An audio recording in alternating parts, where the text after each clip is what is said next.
la famille ndarengal photo wallo ɗum ɗo ko République de Guinée ni hege natino e sare nden ha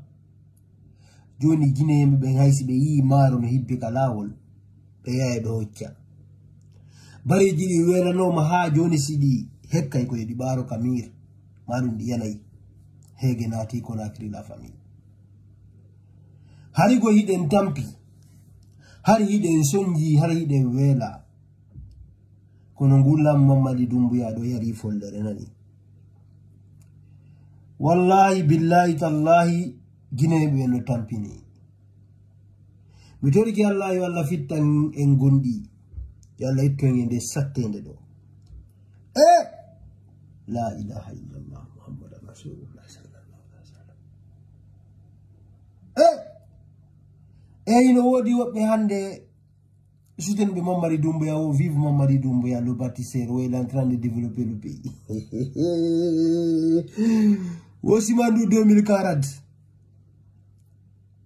bien no yurmi hakkunde yalla be yurmi kono be ko wadi kon go ɗum ñawirte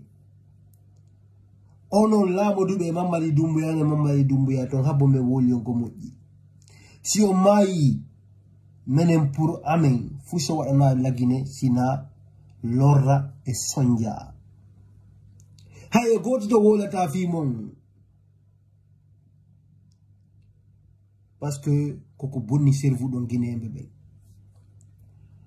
giba ardi ɗon ndi leydi hande ko ono wuuri ko ono woni ñamude hono ko lutti kon fo hino weela komin faala kon koyo guinéen ɓen fof foto e leydi ndin koye foppe hetto lagine hino mari jawle si guinéen ɓe wawi ƴettugol ɗen jawle gollitira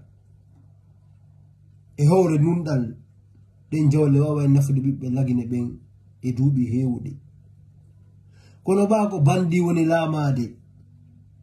koɓe porto lammini woni ardade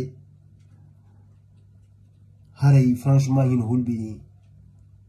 population on ɗaati ko ɓuri ko gerama woɓɓe ala dignité yeeyi dignité mum on woɓɓe sa jonni ɓe saku maaro haray ɓe wonanima woɓɓe si a jonni ɓe mbuuɗi hara wonaniɓe hino hulɓini la famille hino hulɓini komi tori Allah yo Allah oɗuto haqqille men ɗen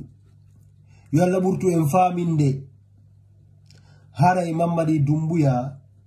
eno duwa sekude kanko e groupe makko on fop wota goto yutiri ɓawo ɓaɓe ɓe nafata ko lorra hiɓe wawi hiɗen tori Allah yo Allah waɗu barke ɓiɓɓe lagine ɓen fo ɓe nangaɓe soka fop yo Allah jonnutu en ɓe ɓe toriki Allah Mamadi Doumbouya hino sikkude kanko ko éternel mais c'est Allah qui est éternel Mamadi Doumbouya n'est pas éternel et Mamadi Doumbouya n'est pas fort aujourd'hui il est capable d'intimider des enfants comme nous des petits comme nous parce qu'il a des armes mais sachez que il ne peut pas effrayer Dieu parce que Dieu est le roi de ce monde. Tout va finir bientôt, Inch'Allah. À bon entendeur, salut la famille.